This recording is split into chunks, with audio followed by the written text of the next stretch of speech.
అవగాహన చేస్తున్నారు. ఎందుకంటే అక్కడ వీటిని చంపరు. అక్కడ వాటికి ఏ విధంగా చేయాలి చట్ట ప్రకారం అనేది వాళ్ళు చేస్తున్నారు.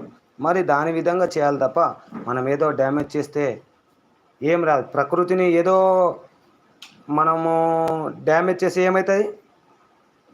ఫైనల్గా డ్యామేజ్ అయ్యేది ఎవరు? హ్యూమనే కదా, మనమే కదా. ఇప్పుడు కుక్కలు అంతరించిపోతే ఎవరు ఇబ్బందులు పడేది? నేచర్లో అన్నీ ఉంటేనే కదా బ్యాలెన్స్. మరి పిట్టలు అంతరించిపోతున్నాయి. మరి పిట్టలు ఎక్కడ పోయినాయి? ఒకప్పుడు పిట్టలు ఎన్ని ఉండేటివి, పక్షులు ఎన్ని ఉండేటివి, ఎన్ని రకాల పక్షులు ఉండేటివి, ఏమవుతున్నాయి? మరి మన స్వార్థ ప్రయోజనాల కోసం, మన స్వార్థం కోసం ప్రకృతిని డ్యామేజ్ అవుతుంది తప్ప ఇంకొకటి ప్రకృతిని కాపాడుతూ ప్రజలను కాపాడుతూ చేసేదే కదా మంచిది.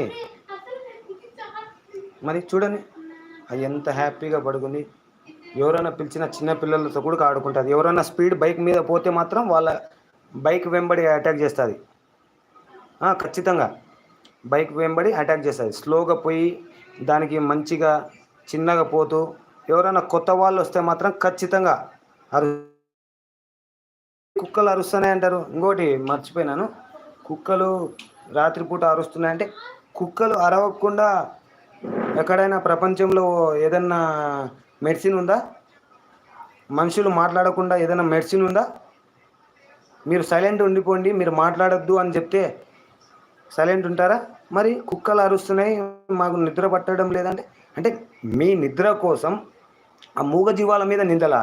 వాటికి ఇల్లు ఉందా, వాకిలు ఉందా, వాటికి సంబంధించిన నిధులు ఉన్నాయా?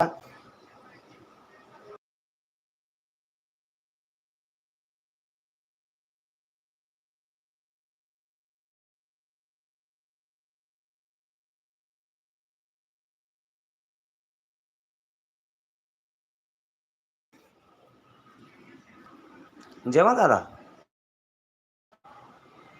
చూడండి ఎంత ప్రశాంతంగా పనుకుంది. ఏదో నాకు చేతనైనంత సహాయం చేస్తున్నాను, వాటికి అన్నం పెడుతున్నాను అంతే తప్ప ఇప్పుడు నేను అన్నం పెడుతున్నానని ఎవడన్నా రోడ్డు మీద పోతుంటే వాళ్ళను కరువు కరువు అని చెప్పేది కాదు కదా మానవత్వం.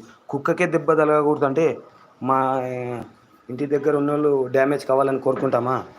అదే నా మానవత్వం అంటే? చెప్పండి.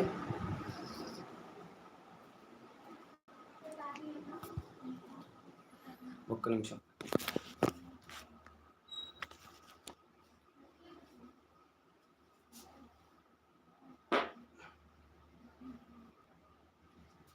చెప్పండి.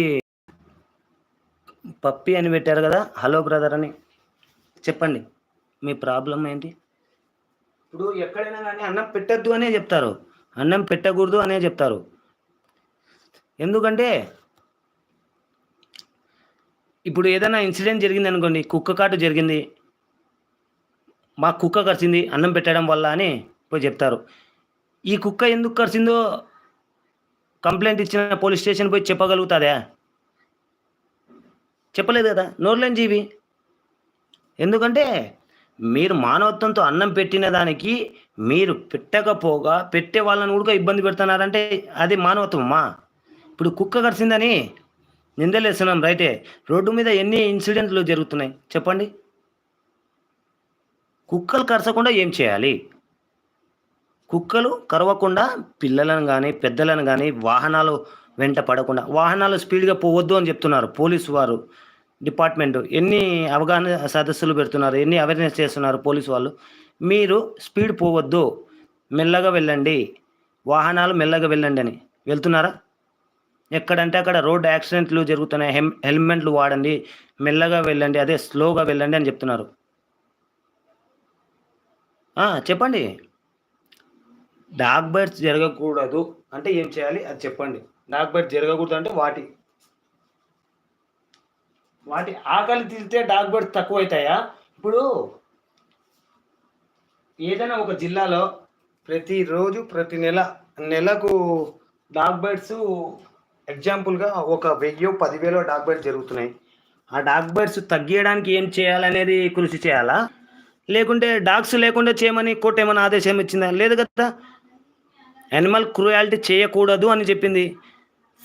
వాటికి ఆపరేషన్ చేసిన తర్వాత వీధి కుక్కలను ఎక్కడైతే పట్టుకున్నారో అదే స్థానంలో వదిలేయాలి.